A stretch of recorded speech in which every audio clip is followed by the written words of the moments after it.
Assalamualaikum warahmatullahi wabarakatuh, Sobat RH sekalian. Jumpa lagi kita di channel yang keren ini, Keren Cadas ya. Kita lanjutkan pembicaraan soal Ferdy Sambo, Baradae, Brigadir J, dan Putri Chandrawati. Kali ini sobat sekalian ada pernyataan dari mantan-mantan purnawirawan polisi, antara lain katakanlah pangkat-pangkat jenderal seperti Susnodo Aji Arianto Sutadi, yang mengatakan kurang lebih gitu ya, Purnawirawan Polri _2 Baradae lebih sakti dari jenderal. Kita lihat siapa yang ngomong ya, karena di sini ada foto Arianto Sutadi, Irjen Pol Purnawirawan Arianto Sutadi, Irjen Pol Purnawirawan Bekto Suprapto, dan Komjen Pol Purnawirawan Susnodo Aji ya. 3 purnawirawan Polri sepakat Baradae terkesan lebih sakti dari jenderal polisi. Polisi YouTube. Purnawirawan polisi Baradae lebih sakti dari jenderal. Kita bacakan. Ini pendapat dari mantan-mantan jenderal polisi ya. Karena polisinya sudah dinonaktifkan, dia belum. Sejumlah purnawirawan polisi mengkritisi perlakuan istimewa polisi terhadap Barada Richard Eliezer Pudihang Lumiu atau Baradae. Sebagai tamtama Polri, Baradae dinilai lebih sakti daripada jenderal. Terbukti hingga kini status Baradae masih belum jelas. Sementara sudah 2 perwira tinggi dan 1 perwira menengah dinonaktifkan dari jabatannya. Mereka adalah Irjen Pol Ferdy Sambo, Brigjen Pol Hendra Kurniawan, dan Kombes Pol Budi Herdi Susianto. Baradae ini terkesan sebagai sosok yang paling menarik perhatian. Bahkan tokoh yang paling kuat, paling sakti, dianggap melebihi jenderal kekuatannya, ujar mantan Kadensus 88 Anti Teror Polri Irjen Pol Purnawirawan Bekto Suprapto, seperti dikutip FIN ya, Forum Indonesia News Network, dari channel YouTube Polisi pada Kamis 28 Juli 2022. Baradae ini juga disebut sebagai sosok yang misterius. Bahkan mantan Kadif Hukum Polri Irjen Pol Purnawirawan Arianto Sutadi menyebut pemberitaan Baradae ini juga luar biasa. Yang lebih hebat lagi, kemarin dia menghilang, sekarang datang lagi. Dia datang ke Komnas HAM dikawal sama banyak polisi. Yang dikawal kan cuma jenderal, berarti dia melebihi jenderal.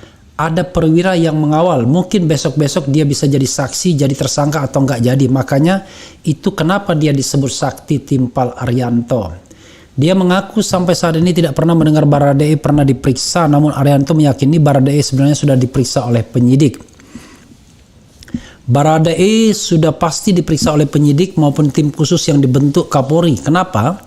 Keterangan dia bilang membela diri lalu menembak 5 kali dari siapa kalau bukan keterangan saksi, cuma oleh polisi tidak dipublis.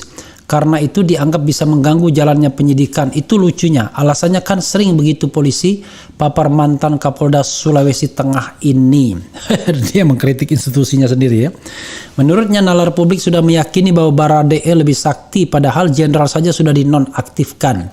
Namun sampai saat ini status Baradae belum jelas. Saya mendengar jika Kapolres Jakarta Selatan itu dinonaktifkan karena ada kekeliruan saat olah TKP. 3 perwira itu nonaktif untuk menghilangkan hambatan psikologis. Tapi kalau Baradae mau dinonaktifkan atau mau dipecat, nggak ada pengaruhnya terhadap penyidikan ini, terang Arianto.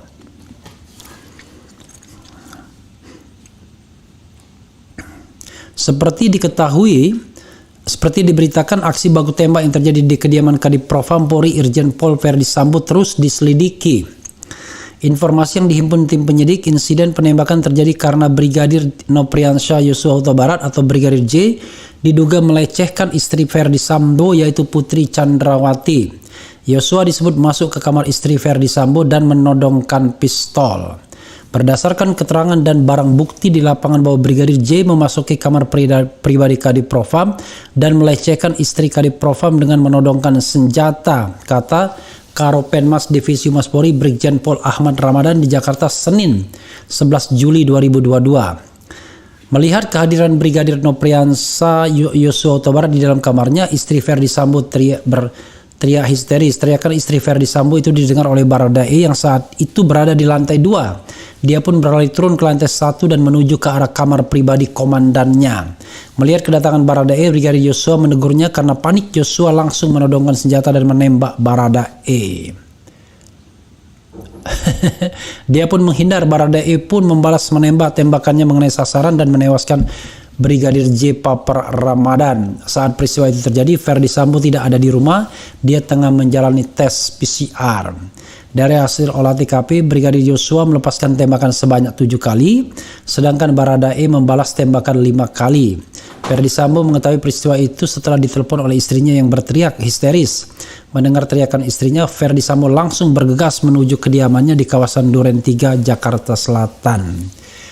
Begitu sampai di rumah Kadipropam, mendapati Brigadir J sudah dalam kondisi meninggal dunia tutur Ramadan. Tapi ya sahabat era sekalian, ada berbagai versi yang sudah disampaikan sebelumnya ya. Verdi Sambo langsung menghubungi Kapolres Jakarta Selatan. Kasus ini ditangani oleh Satreskrim Polres Metro Jakarta Selatan dan Propam Polri. Ramadan menyebut Polri telah melakukan olah TKP. Sejumlah saksi telah dimintai keterangan, termasuk istri Kadipropam dan Baradae. Berdasarkan keterangan saksi dan barang bukti di lapangan, Brigadir J memasuki kamar pribadi Kadipropam dan melecehkan istri Kadipropam lanjutnya. Diketahui Brigadir Joshua adalah anggota Bareskrim yang ditugaskan sebagai sopir dinas istri Kadipropam. Sementara Baradae adalah anggota Brimob yang bertugas sebagai pengawal Kadipropam. Usai kejadian, Baradae kini diamankan oleh Propam Polri, namun belum diketahui apakah yang bersangkutan ditahan atau tidak. Hingga saat ini Baradae berstatus terperiksa, alasannya karena membela diri untuk menyelamatkan kehormatan istri pimpinannya. That's the point ya. Jadi perkembangan-perkembangan yang ada, sebagaimana sudah saya sampaikan dalam video-video yang sudah terdahulu, sobat era sekalian, kita tahu bahwa Verdi Sambo memang sedang PCR, tapi dia PCR-nya itu hanya 500 sampai 700 meter jaraknya, jadi di rumah utama. Itu satu. Tetapi dia pada waktu itu kalau menurut CCTV dia sedang melintasi rumah TKP dan ketika mendengar teriakan atau telepon dengan teriakan Putri Chandrawati, yang terjadi adalah tidak ada ketergesaan untuk mendatangi lokasi. Itu terlihat dari pengawalnya yang hanya menggerakkan motor dengan kaki. That's the point ya. Itu poin itu. Jadi tidak benar kemudian Verdi Sambo masih tes PCR tapi dia melintasi rumah itu. I don't know exactly ya why, tetapi itu yang berita-berita yang ditangkap. Tapi sekali lagi sobat era sekalian, tidak berarti Verdi Sambo pasti salah ya.